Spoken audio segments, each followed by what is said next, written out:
Baiklah, selamat pagi untuk kita semua. Sebelumnya yang saya hormati Ibu Siska Dwi Kumala, SSI, MSI, selaku dosen pengampu dalam mata kuliah pemrograman dinamis. Sebelumnya perkenalkan nama saya Grace Eunike Stumeang dengan NPM F1A022044. Di sini saya akan menjelaskan bagaimana perbandingan dari pendekatan probabilistik dan deterministik.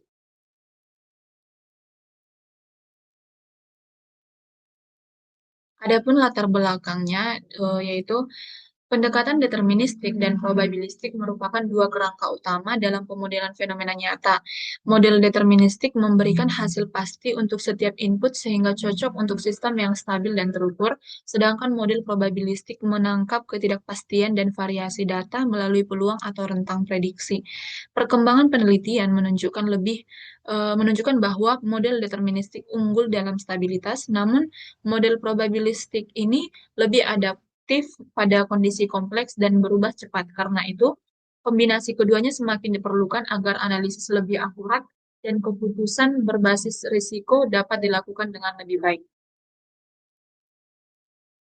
Berikut rumusan masalah dan tujuan dari materi ini, di mana penelitian ini merumuskan masalah mengenai perbedaan konsep dan karakteristik pendekatan deterministik dan probabilistik, kemudian kelebihan, keterbatasan, serta situasi penggunaannya, dan yang terakhir pengaruh pemilihan pendekatan terhadap kualitas prediksi dan keputusan.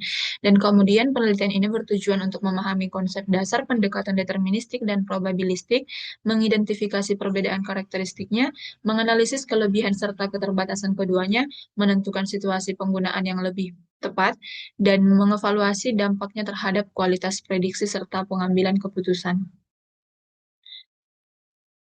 Berikut penjelasan dari pendekatan deterministik dan probabilistik. Pendekatan deterministik adalah metode pemodelan yang menghasilkan output pasti berdasarkan hubungan sebab akibat yang jelas. Hasil selalu sama untuk kondisi awal yang sama. Pendekatan ini umum digunakan dalam fisika, teknik, dan matematika karena konsisten dan mudah diinterpretasikan.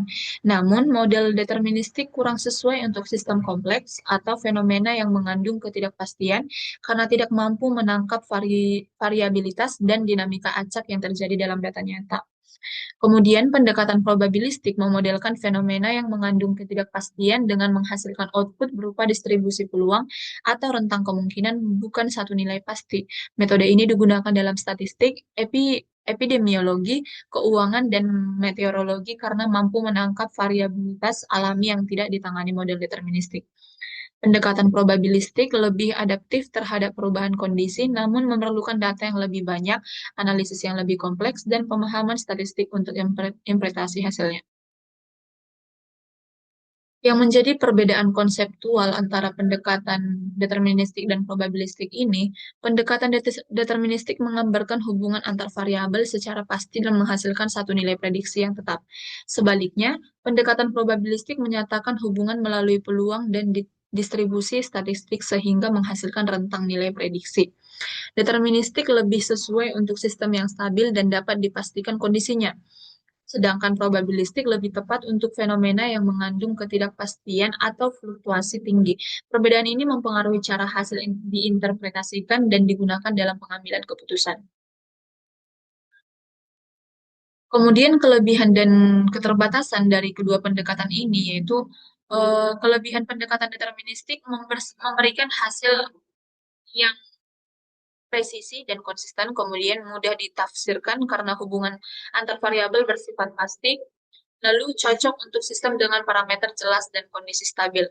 Namun, pendekatan ini memiliki keterbatasan di mana kurang mampu menangani ketidakpastian atau faktor acak, kemudian tidak fleksibel pada sistem yang kompleks atau sulit dipahami, lalu yang terakhir prediksi bisa meleset jika kondisi awal tidak diketahui secara akurat. Kemudian, kelebihan dari pendekatan probabilistik yaitu mampu memodelkan ketidakpastian dan variabilitas dengan baik, kemudian lebih adaptif terhadap perubahan kondisi sistem yang dinamis, dan yang terakhir memberikan prediksi berupa rentang kemungkinan yang lebih realistis. Adapun keterbatasan dari pendekatan ini yaitu membutuhkan data yang lebih banyak dan analisis statistik yang lebih kompleks. Kemudian interpretasinya menuntut pemahaman teori peluang yang lebih mendalam, dan yang terakhir proses pemodelan dapat menjadi lebih waktu dan sumber daya intensif. Berikut ada contoh penerapan dari beberapa kasus dalam pendekatan deterministik, yaitu digunakan kasus mengenai perhitungan waktu tempuh kendaraan di jalan tol. Misalkan, sebuah mobil melalui di jalan tol dengan kecepatan konstan 80 km per jam untuk menempuh jarak 40 km.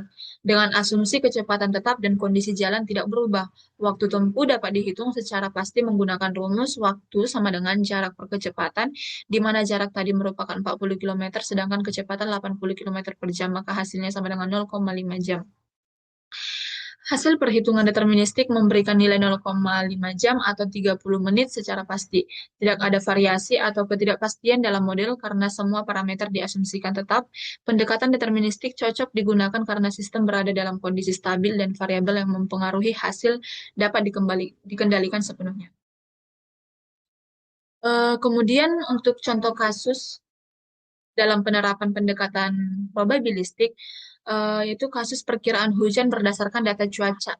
Dalam meteorologi, perkiraan hujan tidak dapat dilakukan secara pasti karena banyak faktor yang tidak dapat diprediksi dengan tepat seperti kelembapan, angin, tekanan udara, dan suhu.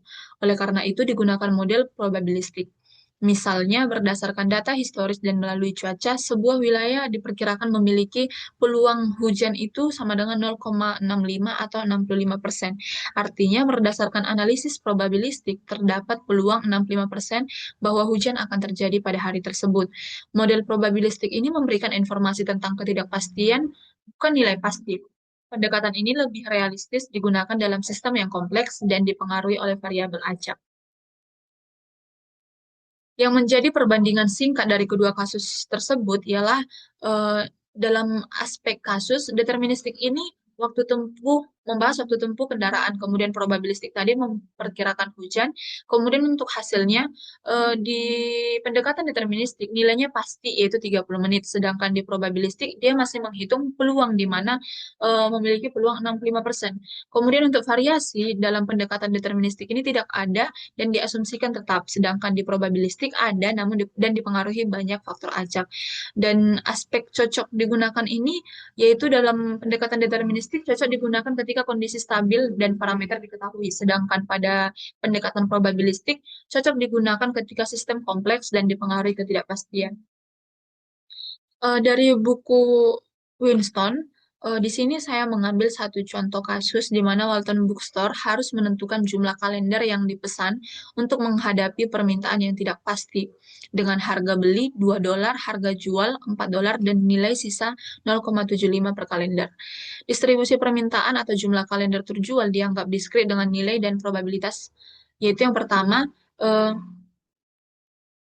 untuk permintaan 100 unit, terjadi dengan peluang 30%, kemudian untuk permintaan 150 unit terjadi dengan peluang 20%, dan yang ketiga, untuk permintaan 200 unit terjadi dengan peluang 30%, kemudian untuk 250 unit terjadi dengan peluang 15%, kemudian yang terakhir untuk 300 unit itu terjadi dengan peluang 0,05. Yang menjadi pertanyaannya ialah berapa jumlah kalender yang sebaiknya dipesan untuk memaksimalkan expected, eh, profit dengan menggunakan pendekatan Muse Vendor. Untuk menyelesaikannya yang diperlukan yang pertama, menentukan biaya kekurangan atau underage dan biaya kelebihan atau overage, di mana underage cost-nya, sama dengan kerugian jika satu unit tidak tersedia ketika demand besar dari permintaan tadi, maka miss profit per unitnya sama dengan, harga jual dikurang harga beli sama dengan 4 dikurang 2, maka, hasilnya sama dengan $2. Untuk overage cost, sama dengan biaya ketika satu unit kelebihan, unsold, sama dengan biaya beli dikurang harga sisa, yaitu 2 dikurang 0,75 sama dengan $1,25. Formula dan konsep ini ada di buku Winston yang digunakan konsep yang memenuhi untuk discrete atau continuous sesuai konteks. Langkah yang kedua adalah menghitung, critical fractalnya, di mana hasilnya sama dengan CU per CU plus C0 sama dengan 2 per 2 plus 1,25 sama dengan 2 per 3,25, hasilnya sekitar 0,6154. Kemudian yang ketiga, mencari, permintaannya sebagai nilai terkecil dari permintaan sehingga kumulatif peluang D kecil dari Q besar sama dengan 0,6154. Kumulatif dari distribusi. Yang pertama, peluang dari D kecil sama dengan 100, hasilnya 0,30. Kemudian peluang dari D kecil dari 150 sama dengan 0,30 ditambah 0,20, hasilnya 0,50. Kemudian untuk peluang D kecil dari 200, hasilnya 0,8. Karena peluang D kecil dari 150 sama dengan 0,5, kecil dari 0,6154, tetapi peluang D kecil dari 200 sama dengan 0,8, besar dari 0,65154, maka kita D sama dengan 200 kalender. Untuk vertifikasi kuantitatif expected net profit untuk beberapa pilihan key, untuk meyakinkan bahwa key sama dengan 200 memang masuk akal, adapun perhitungan untuk key sama dengan 100, 150, 200 sampai dengan 300, maka net profitnya sama dengan revenue dari unit terjual plus salvage dari unit sisa dikurang biaya pembelian. Maka apabila permintaannya tadi 100, maka expected profitnya sama dengan 200 dolar sampai dihitung dengan Q-nya sama dengan 300, maka expected profit-nya 185,62 dolar. Di sini dapat diketahui bahwa apabila Q-nya sama dengan 200, maka ini merupakan harga tertinggi. Maka perhitungan ini menggunakan harga jual 4 dolar per unit, biaya beli sama dengan 2 dolar per unit, kemudian salvage-nya 0,75 dolar per unit. Dan probabilitas permintaan seperti penjelasan di atas ini, hasil menunjukkan Q sama dengan 200 memaksimalkan expected net profit pada kasus ini. Untuk pembahasan tambahannya, mengapa Q sama dengan 200 masuk akal? Yaitu karena critical fractalnya tadi sekitar 0,615 menyatakan harus memesan hingga titik di mana peluang permintaan tidak melebihi order mencapai besar sama dengan 61,54%. Karena kumulatif mencapai 0,80 pada 200, unit ke-200 masih memiliki probabilitas terjual cukup besar sehingga menambah order sampai 200 meningkatkan expected profit setelah 200. Probabilitas terjual unit tambahan turun sehingga menurunkan ekspektasi keuntungan. Kemudian yang kedua yaitu peran parameter CU dan channel tadi. Jika salvage lebih tinggi atau average-nya turun, maka fractal mengecil, optimal key turun. Dan jika loss profit atau under edge-nya naik, fractal naiknya, maka optimal key lebih besar. Itu menjelaskan sensitivitas keputusan terhadap harga jual, biaya, dan nilai sisa. Adapun kesimpulannya ialah pendekatan deterministik ini memberikan hasil yang pasti dan dapat diprediksi ketika parameter sistem stabil dan dapat ditentukan secara jelas. Sebaliknya, pendekatan probabilistik lebih efektif untuk fenomena yang mengandung ketidakpastian karena mampu menggambarkan variabilitas dan risiko melalui distribusi peluang. Kedua pendekatan memiliki kelebihan dan keterbatasan sehingga pemilihannya perlu disesuaikan dengan karakteristik fenomena yang dianalisis. Berdasarkan contoh kasus yang sudah dibahas, pendekatan deterministik ini cocok untuk situasi dengan kondisi awal yang terukur, sedangkan pendekatan probabilistik seperti Modernist vendor lebih tepat untuk permintaan yang tidak pasti karena mampu menyeimbangkan risiko kelebihan dan kekurangan stok. Oleh karena itu, penggabungan kedua pendekatan sering menghasilkan model yang lebih kuat, realistis, dan relevan dalam aplikasi modern. Baiklah, itu saja mungkin materi yang boleh saya jelaskan. Apabila ada kesalahan dalam penyampaian materi, saya mohon maaf dan atas perhatiannya saya ucapkan terima kasih.